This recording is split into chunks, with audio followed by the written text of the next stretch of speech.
Traders, what's going on? Welcome back to my YouTube channel. I hope you're doing well and you've had a fantastic weekend, ready and rested for the new week ahead. We're moving into June now, so suspecting some really good moves from the market for at least the rest of the year. Been a bit slow with the pandemic and everything else going on, but now I think it's time. So today I'm just going to go over just my gold trades. Now, when I say go over my trades, just give you a detailed breakdown as to why I took them, my thought process behind them, and yeah, just share with you what's really been happening. Before I do that, let's put this phone on mute so we're not disturbed, and let's get into it. So this morning I was up pretty early, around 5 o'clock, I do believe, and went into the markets around 6, just looking for that pre-London movement. So usually I'm looking to trade around 7 in the morning. So that's AM GMT time or UK time up until around 9 o'clock, 1 hour after London open. Preferably, I just want to get in and out of the markets from 7 till 8. So just 1 hour's trading per morning, and then about 2 hours for the New York session. So when it came into the markets this morning, I was just looking at the behavior from yesterday. Now you can see here, this is June the 7th, from London open all the way up until the New York close, leading into the Asian session here. You can see the market had been pushing bullish for a very long period of time. Now, this is irrelevant to me because I didn't trade yesterday, but what I'm trying to understand is the actual sentiment of the market. Now, if you can see here, when we're in an uptrend, we have these phases. Now, these phases represent a strong push phase. Then we have a pullback, exhaustion, and then we have a continuation. Now, with this continuation here, I see that movement as this leg here. So this is the first push phase, this is the pullback, and this is the continuation. Maybe we'll number it here 1, 1, 2, 2, 3, 3, so you can see what I mean. So once I see that, I'm saying to myself, okay, what's happening next? Well, I'm sleeping, of course, but when I wake up in the morning, I want to identify what's happening here. And this is the 2 till 6 candle. And this candle is the candle that usually represents the behavior of the market up until New York time. So let's say this one closes bearish, then the idea that the next candle will continue bearish. More often than not 100% all the time, but more often than not, and then we'll see this continue down. So when I jumped into the markets this morning, we'll head over to the 1 minute time frame. The idea was this. The 4H candle had already been pushing bearish for a very long period of time. Now, the candles don't have a duration of how much it can push bearish or bullish, but what it does have is what we call a range. And some of you might know it as the ATR, but I don't use indicators. I'm just strictly about price action and technical analysis here. So I gauge the sentiment of the market based on the development of candles, at key levels, wick rejections and decision candles, and then I gauge it on an average of the candles to the left just from I. So here we have this bearish candle, right? This is what we classify as a bearish push to the downside, and in my opinion, had met the range of the previous candles. What do I mean by that? Well, if we take a look at this candle, comparable to the average of these candles here to the left, in my mind, this was the range that this candle would have pushed. Now, I'm also saying to myself, I know that this is the breakout level in the market where price will either find rejection because of the multiple wicks and then find a retest, not necessarily to go up, but just find a retest and find some sort of reaction. So this is everything that's going through my mind. When I scale down to the 15-minute time frame, what I need to identify here before taking a trade is what is the market sentiment over here? Now, remember this. The time frame that we just looked at was in a push phase, exhaustion, push phase. But look here on this market structure. What's the structure that's being built here? We have a push phase, pullback, push phase, pullback, push phase. Okay? Now listen to this. The overall trend on the 4H is bullish. It doesn't necessarily mean to a big old trend, but that's the two legs, push, exhaustion, push, making higher lows and high highs. But on the 15-minute, we have here bearish sentiment. So we have conflict. But how do we trade this? Well, it's exactly the same thing. After every push phase, what do you have? you have an exhaustion. Now, what I identified here on the structure of the market was a level on the 15-minute where price was failing to break below. Notice this wick rejection here. Price created a reaction. After creating that reaction, to the T, not once did price close below that level again. Not once. Now remember, on the 4H time frame, I already know that this candle has already pushed bearish. I already know it's pushed its range. And in my mind, the idea is that this candle will exhaust its own move to then create, on the 15-minute time frame, a pullback after this downtrend push phase. Now, what you have to do at this stage is you have to add confluence, which is going to be your major structural low, where price is failing to break a level, and then you can look to take the trade. And the idea was this: once price shows a reaction from this level, i.e. close bullish, then the idea would be that the market will continue pushing bullish up until a structural high. Now, the structural high is always going to be a retest level where price is previously broken below a low or above a high. In this instance here, you can see we broke below this low. So I'm expecting the market to get back to this level. And what am I doing at this stage? Well, I'm scaling down to my 1 minute time frame because I want an optimal entry. I don't want a late entry. I don't want any entry. I want an optimal entry. But I need to see a shift in behavior as well. Even though I'm anticipating an exhaustion on the 15-minute downtrend, and I'm also expecting the 4H candle to retrace its own range in the hopes that when the new 4H candle opens, it will create a top wick before continuing down.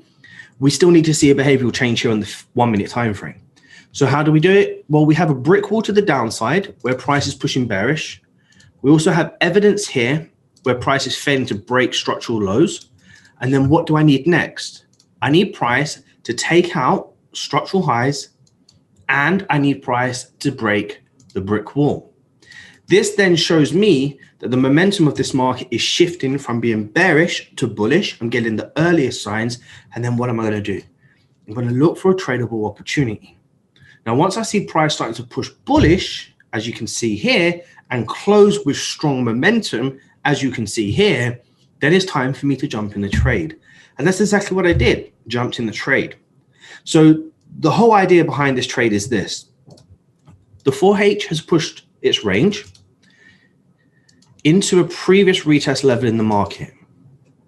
The overall sentiment on the 15-minute time frame is a strong push phase without an exhaustion. And the 1 minute time frame is a key level where price is failing to break below. We then have a shift in behavior, which is price now breaking above a key level in the market, showing signs of bullish sentiment. That then tells me in the lead up to this 4H candle closing, because I took it just before the 6 o'clock open, that there's a very high chance that the next 4H candle will open and pull back first to create a wick before continuing bearish, because that was the idea.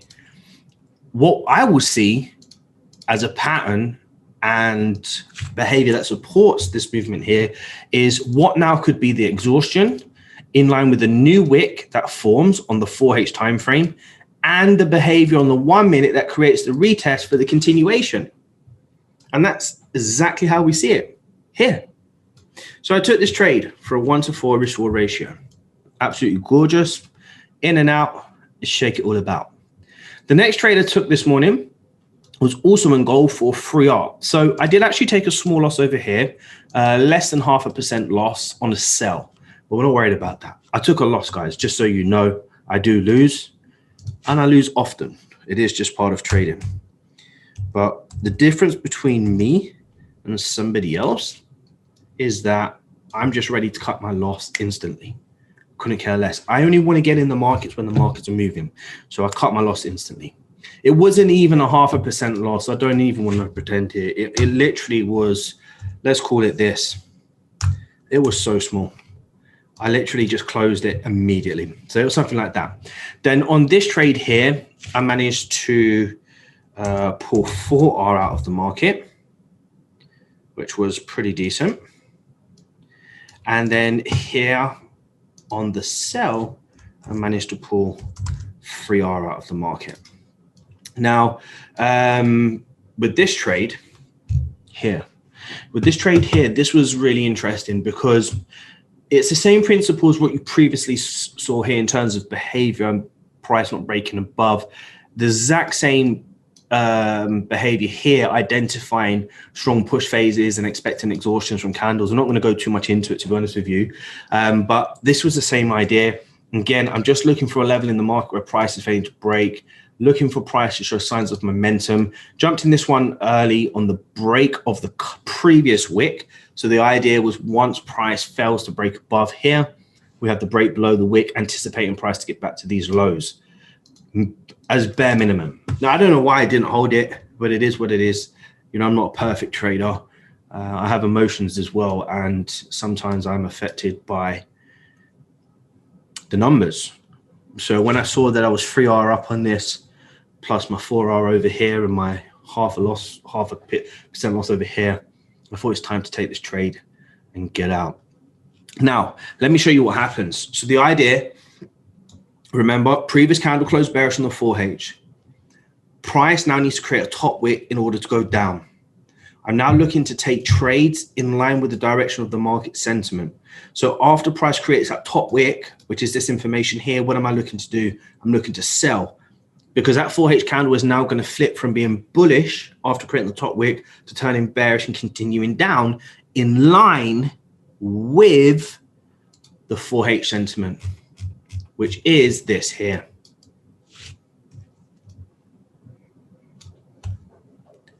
Previous candle closed bearish, now anticipating price to get back down to 1884 in line with the direction of the market.